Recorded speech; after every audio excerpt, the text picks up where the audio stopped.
नमस्कार श्रोता, रेडियो कान्तिपुरको प्रभातकालीन नियमित कार्यक्रम द हेडलाइनर्समा यहाँलाई स्वागत छ। कार्यक्रम लिएर आज म प्रकाश पाठक उपस्थित भएको छु। जनचासोका विभिन्न विषयमा अतिथिसँग विचार विमर्श गरिने यो कार्यक्रम रेडियो कान्तिपुरको तरङ्गमा हरेक दिन बिहान 7 बजेदेखि आधा घण्टा सुन्दै आउनु भएको छ। कार्यक्रममा आज हामी समाजवादी पार्टीका सह-अध्यक्ष राजेन्द्र श्रेष्ठसँग कुराकानी गर्दैछौँ। कार्यक्रम सुन्दै जाँदा आजका हाम्रा अतिथिलाई कुनै प्रश्न वा जिज्ञासा राख्न मन लागे आज भने हामी हाम्रो अफिसियल फेसबुकबाट तपाईको प्रश्न लिनेछौँ। त्यहाँ तपाईले आफ्नो प्रश्न राख्न सक्नुहुन्छ।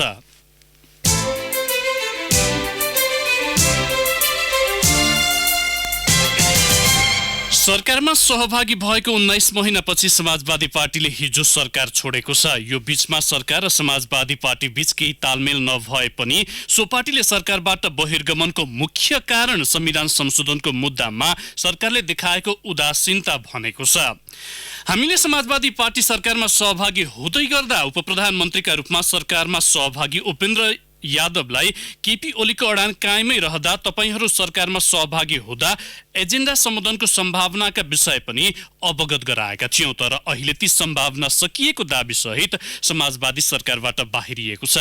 आज हामी सरकारबाट पार्टीको बहिर्गमन, भोलिको रणनीति तथा अबको बाटोका विषयमा समाजवादी पार्टीका सह-अध्यक्ष राजेन्द्र श्रेष्ठसँग कुराकानी गर्दैछौँ। उहाँ यति बेला हाम्रो टेलिफोन सम्पर्कमा हुनुहुन्छ। राजेन्द्रज्यू नमस्कार, स्वागत छ कार्यक्रममा। सरकारमा तपाईहरुको सहभागिता र बहिर्गमनको अवस्था उही रह्यो। आफ्ना एजेन्डा स्थापित गराउन तपाईहरुको दबाव नपुगेको हो कि सरकारले नचाहेको?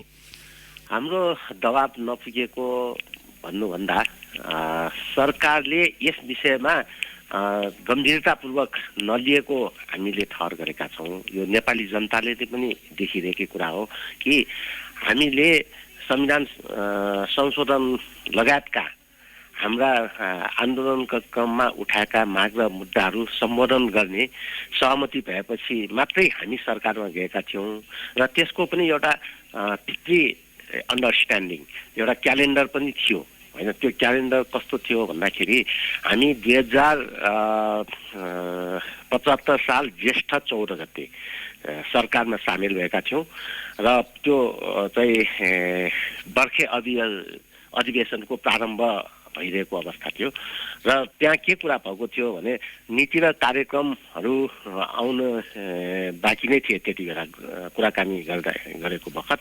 र त्यति बेला चाहिँ अब जेठ 15 गते नीति र कार्यक्रम पनि आयो र त्यस पश्चात सरकारले गर्नुपर्ने जुन कामहरू थिए, खास गरी आन्दोलनमा भएका घाइतेहरू त्यस्तै अब उनीहरूलाई क्षतिपूर्ति दिने लगायतका विविध हुन्छ नि, अब शहीद घोषणाका कुराहरू थिए।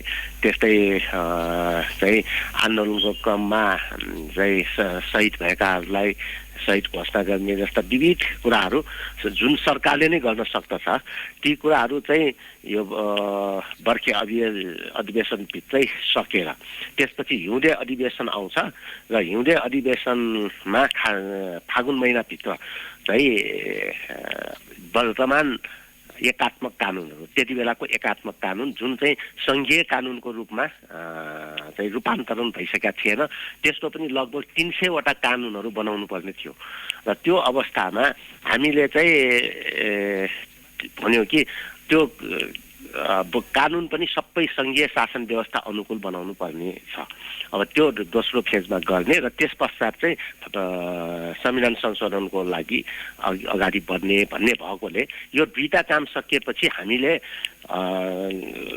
प्रधानमन्त्रीज्यू र नेकपा सम्बद्ध सबै नेताहरू, पुष्पकमल दाहाल लगायतका नेताहरू पनि उपस्थित हुनुहुन्थ्यो। हामीले अब संविधान संशोधनको बेला भयो भनेर एउटा स्मरण पत्र पनि दियौँ र त्यो स्मरण पत्र दिइसकेपछि उहाँहरूले हामी पार्टीमा छलफल गरेर अब कार्यदल गठन गरेर संविधान संशोधनको गृह कार्य गर्ने सन्दर्भमा तपाईँहरूले जवाफ दिन्छौँ भनेको त्यो दिन आउँदै आएन र उहाँहरूले कहिले प्रधानमन्त्रीज्यू बिरामी भएको बहानामा, कहिले चाहिँ के बहाना गर्दै त्यसलाई चाहिँ टाल्दै आउनुभयो। त्यसले गर्दाखेरि समस्या सुरु भयो र यो समस्याहरू सुरु भइ जाँदाखेरि हामीले अन्तिम रूपमा पनि उहाँहरूलाई पटक पटक सदनमा पनि अब हामीले ती कुराहरू उठाएकै थियौँ। संसदभित्र पनि हामीले जोरदार रूपमा संविधान संशोधनका कुराहरू उठायौँ र मन्त्री परिषदमा पनि उठायौँ र त्यसको परिणामस्वरूप मन्त्री परिषदभित्रै भएको सङ्घर्षको उत्कर्षको रूपमा चाहिँ उहाँहरूले हामीसँग कुनै सरसल्लाह समेत नगरी हैन संयुक्त सरकारको एउटा मूल्य र मान्यता हुन्छ, कोलिसन कल्चर हुन्छ, त्यसलाई समेत व्यवस्था गरी मन्त्री परिषद पुनर्गठन गरेर हाम्रो राज्य मन्त्रीलाई हटाइदिने, उप प्रधानमन्त्रीलाई पनि सरसल्लाह नगरिकन मन्त्रालय फेरिदिने अनि स्वास्थ्य यो शहरी विकास मन्त्रालयमा पनि राज्य मन्त्री राखिदिने जस्ता कामहरू भए। यो भए तापनि हामीले चाहिँ अब संसदीय व्यवस्थामा प्रधानमन्त्रीको अधिकार भएकाले र हाम्रो मुख्य एजेन्डा संविधान संशोधन नै भएको हुँदा हामीले कानुन मन्त्रालयलाई एउटा तालुकदार मन्त्रालयको रूपमा अब हामी चाहिँ आफ्नो काम चाहिँ अगाडि बढाउँछौँ भनेर हामी सरकारमा चाहिँ रहिरह्यौँ र यही पुस 7 गते हैन हामीले चाहिँ मन्त्री परिषदमा को बैठकमा संविधान संशोधनका लागि आवश्यक गृह कार्य गर्न संविधानविदहरू सम्मिलित भएको एउटा चाहिँ विज्ञ समिति बनाऊ र त्यसले चाहिँ पहिचान सहितको संहिता, समानुपातिक समावेशीकरण, समावेशी लोकतन्त्र अर्थात् यसो भनौँ संहिता, समानुपातिकता र समावेशिताको मूल्य मान्यतालाई अगाडि बढाउन र यी वर्तमान संविधानमा भएका अन्तर्विरोधहरूलाई हल गर्नका लागि र यसलाई चाहिँ अझ अग्रगामी परिवर्तन गर्ने र सबैको अपनत्व हैन अधिकांश जनताको वा अधिकतम राजनीतिक दलहरूको स्वीकार्यता होस् भन्नका लागि चाहिँ एउटा समितिको माध्यमबाट गृह कार्य गरौँ र त्यसपछि चाहिँ हामीले संविधान संशोधनको प्रस्ताव अगाडि बढाउँ भनेर हामीले एउटा कार्यदल गठनको प्रस्ताव राख्यौँ। त्यो पनि प्रधानमन्त्रीज्यूबाट ठाडै अस्वीकार गरिएको मात्र होइन कि त्यसको आवश्यकता र औचित्यतै नभएको र सबैसँग चाहिँ सरसल्लाह गर्न बाँकी भन्ने टाइपबाट चाहिँ कुरा गर्नुभयो र सहमतिलाई एकतर्फी रूपमा तोडेको हामीले महसुस गर्यौँ र त्यस्तो स्थितिमा हामी सरकारमा रहिरहन नहुने हामीले निष्कर्ष निकालेर अहिले चाहिँ हामीले तर सहअध्यक्षज्यू यो अवस्था आउँछ भन्ने त तपाईहरू सरकारमा जाँदै गर्दा पनि त थाहा थियो नि तपाईहरूलाई? हजुर, यो अवस्था आउँदै गर्छ भन्ने कुरा भन्दा पनि हामीले त्यति बेला सङ्घर्षको रूपमै सरकारमा गएका थियौँ। त्यसैले पटक पटक सत्तारूढ दलहरूभित्र खास गरी नेकपा र समाजवादी पार्टी बीचमा केही कन्ट्राडिक्सनहरू उत्पन्न हुन्थ्यो र उहाँहरूले के भन्नुहुन्थ्यो भने नेपाली कङ्ग्रेस भन्दा पनि तपाईँहरू चाहिँ प्रतिपक्षी जस्तो भयो, तपाईँहरूको प्रस्तुति, तपाईँहरूको सबै कुराहरू भने।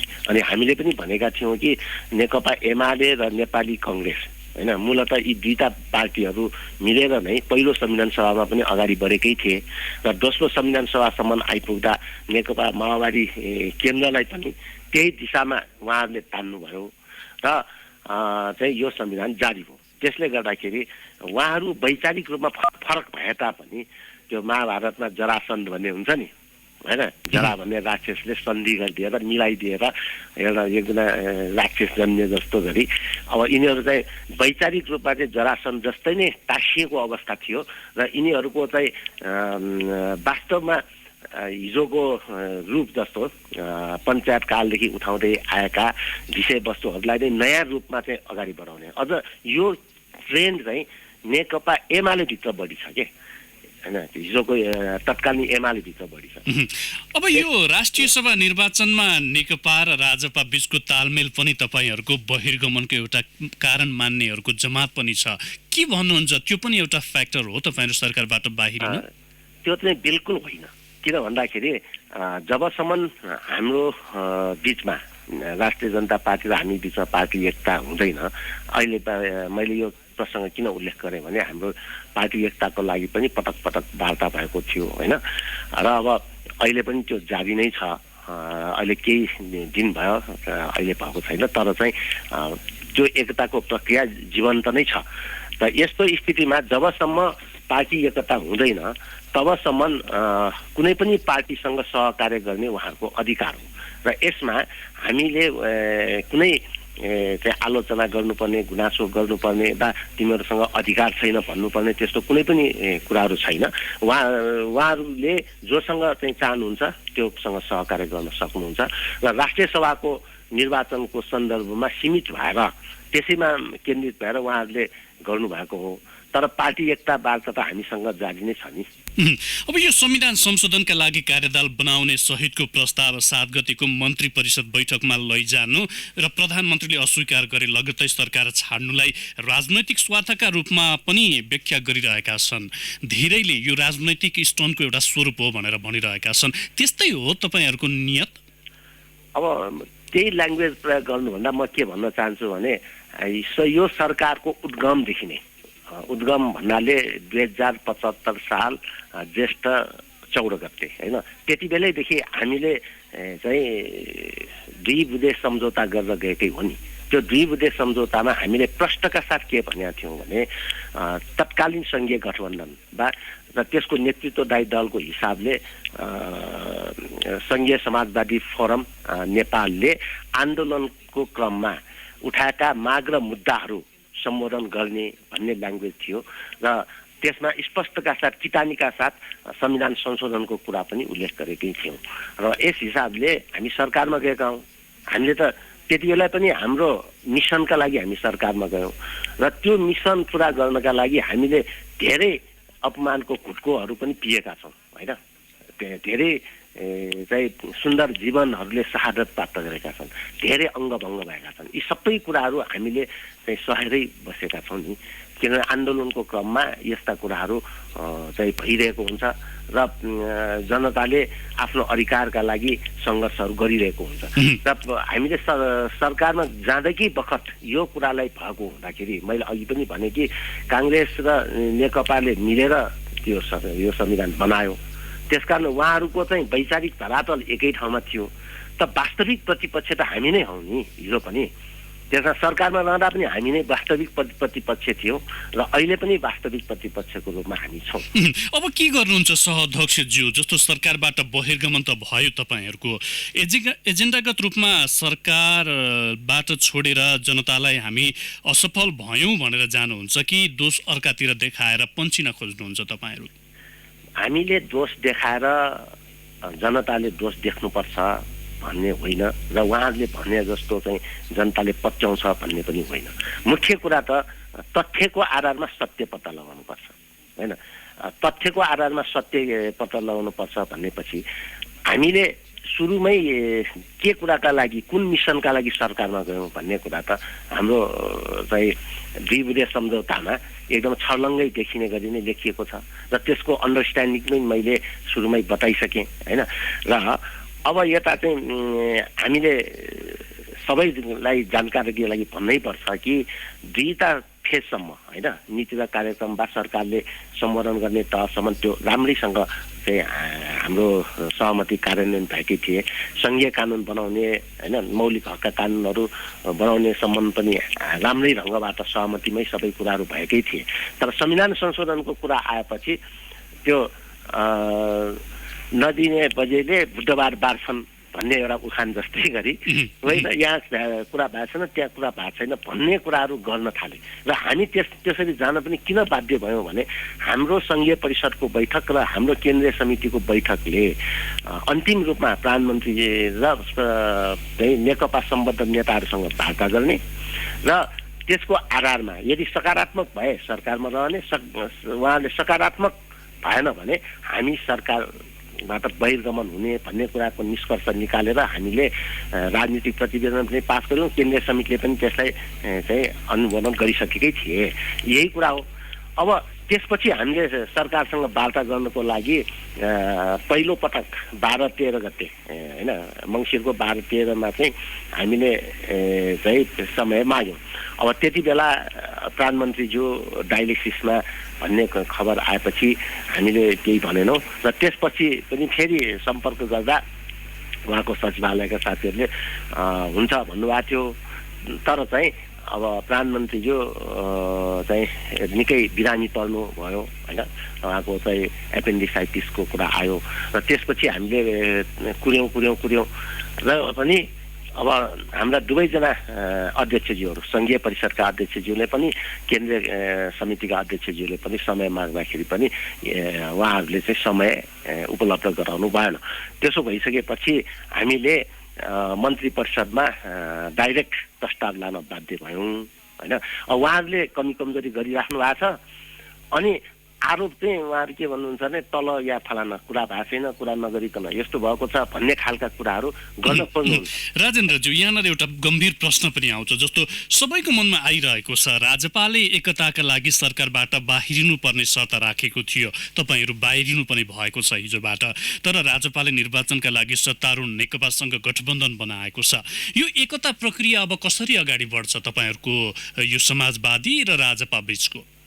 अब त्यो राजपाले कसरी चाहिँ नीति सिद्धान्त विचारका सन्दर्भमा, सङ्गठनात्मक कामका सन्दर्भमा र भावनात्मक सन्दर्भमा होइन कसरी अगाडि बढ्छ भन्ने कुरामा पनि धेरै कुराहरू भर पर्छ। किन भन्दाखेरि अहिले विभिन्न रूपमा चाहिँ प्रेसमा कुराहरू आइरहेको अवस्था छ र हामी चाहिँ हिजो जे कुरामा उहाँहरूसँग सहमति निकट पुगेका थियौँ र एकताको निकट पुग्ने अवस्थामा पुगेका थियौँ, हामी त्यसमा दृढतापूर्वक उभिएकै छौँ। अब उहाँहरूको तर्फबाट कसरी आउँछ भन्ने कुरा हेर्न बाँकी नै छ र हामीले त्यति बेला पनि उहाँहरूले सरकारको बहिर्गमनको कुरा उठाउँदाखेरि पनि हामीले स्पष्टै भन्यौँ कि सरकार भन्ने कुरा हाम्रो मिसन होइन। हाम्रो मिसन त देशमा समुन्नत सङ्घीय समाजवादको स्थापना गर्नु हो र समुन्नत सङ्घीय समाजवाद अर्थात् इङ्ग्लिसमा भन्दाखेरि इन्हान्स्ड फेडरल सोसियलिजम भनेका छौँ र यसको अर्थ के हो भने उत्पीडनमा परेका समुदायहरूको मुक्तिका लागि सङ्घीय शासन व्यवस्थाले र श्रमजीवी वर्गको मुक्तिका लागि समाजवादले, अर्थात् छोटोमा यस्तो भन्न सकिन्छ जातीय मुक्तिका लागि सङ्घीयता, वर्गीय मुक्तिका लागि समाजवाद, यो ध्येयका साथ हामी अग्रसर भएका छौँ र मान्छेलाई गर्ने सबै खालको शोषण उत्पीडन, चाहे त्यो क्षेत्रको आधारमा होस्, चाहे त्यो लिङ्गको आधारमा होस्, चाहे त्यो भाषाको आधारमा होस्, हरेक हिसाबले होइन गरिने शोषण उत्पीडनबाट मुक्त गरेर श्रमजीवी वर्गको राज्य सत्ता सृजना गर्नु नै समाजवादको ध्येय हो। त्यस हिसाबले हामीले 21औं शताब्दीको ज्ञान र चेतनामा आधारित काङ्ग्रेस र कम्युनिस्टले भनिरहेको समाजवाद भन्दा भिन्न सङ्घीय शासन प्रणाली भएको समावेशी प्रकृतिको समाजवादी राज्य व्यवस्था स्थापना गर्ने हाम्रो ध्येय हो। अब त्यो तपाईँहरूको उद्देश्य, ध्येय र यो जुन एउटा राजनैतिक एउटा योजना अथवा लक्ष्य एउटै भयो भने तपाईँहरू एकतामा जान्छौँ भनेर त पहिला पनि भनिरहनु भएको छ। अब यो राजनैतिक परिदृश्यका घटनाहरू जुन रूपमा अगाडि बढिरहेका छन् त्यसले चाहिँ त्यो सम्भावनालाई कतिको बलियो बनाएको छ अथवा कमजोर पारेको छ? अब हाम्रो सोचमा भन्ने हो भने त यसले खासै असर पार्दैन, तर उहाँहरूको दृष्टिले हेर्दा, राष्ट्रिय जनता पार्टीको आँखाले हेर्दा चाहिँ यसले सकारात्मक असर पारेको हुन्छ। तर राजपा फेरि सरकारमा जानलाई खुट्टो उचालिरहेको भन्ने कुराहरू पनि त आएका छन् नि यस बीचमा। उहाँहरूका लागि चाहिँ यो परीक्षाको घडी हो। यदि उहाँहरू अहिले चाहिँ हामीसँग एकताको क्रममा बहिर्गमनको कुरा उठाउने र आफू चाहिँ अहिले त्यहाँ जाने हो भने त उहाँहरूको राष्ट्रिय राजनीतिमा र राजनीतिको नैतिक धरातलमा उहाँहरूको औचित्य चाहिँ समाप्त भएर जान्छ। राजेन्द्रज्यू, यहाँलाई केही बेर कार्यक्रममा रोक्नुपर्ने बेला भएको छ, हामी ब्रेकमा जान्छौँ। ब्रेकपछि केही श्रोताका पनि प्रश्न लिएर म थप छलफल गर्नेछु। कृपया टेलिफोन सम्पर्कमै बसिदिन यहाँलाई आग्रह गर्दछु। अहिलेलाई भने ब्रेकको पालो।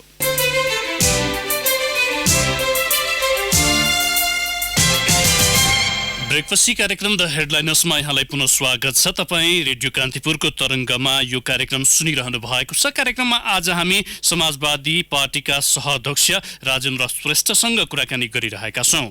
राजेन्द्रज्यू, यहाँलाई कार्यक्रममा पुनः स्वागत छ। हजुर, धन्यवाद। धेरै श्रोताको प्रश्न छ हाम्रो फेसबुक पेजमा। विभिन्न स्थानमा रहनुभएका श्रोताहरूले अनलाइन मार्फत सुनेर हामीलाई प्रश्न गर्नुभएको छ। सुरुवातमा श्रोताका प्रश्नतर्फै लिएर गएँ। हामीसँग 6 मिनट समय छ, संक्षिप्त जवाबको अपेक्षा गर्छु तपाईँबाट। तपाईँको पार्टीका मन्त्री उपेन्द्र यादव सरकारमा रहँदा मौन बस्नुभयो, अब सरकारबाट बाहिरिएपछि आन्दोलन गर्ने त होला नि, होइन, स्पष्ट पारिदिनु पर्यो भनेर युएबाट युवराज मिश्रले सोध्नु भएको छ। मौन रह्यो भन्ने कुरा तथ्यसङ्गत भएन। किन भन्दाखेरि जुन मन्त्रीमण्डलमा सङ्घर्ष भयो त्यसको उत्कर्षको रूपमा मन्त्रीमण्डल पुनर्गठनदेखि पुस 7 गतेको मन्त्री परिषद बैठक नै साक्षी छन्। विकास चौहानले सोध्नु भएको छ, तपाईहरू कहिले सरकार छाड्ने कहिले सरकारमा बस्ने, यो मनलाग्दी भएन र यसले कार्यकर्ताहरूमा चाहिँ गलत सन्देश जाने अवस्था देख्नुहुन्छ कि हुन्न? अबको विकल्प के देख्नुहुन्छ? तपाईहरू आन्दोलनमा जानुहुन्छ अथवा वार्तामा?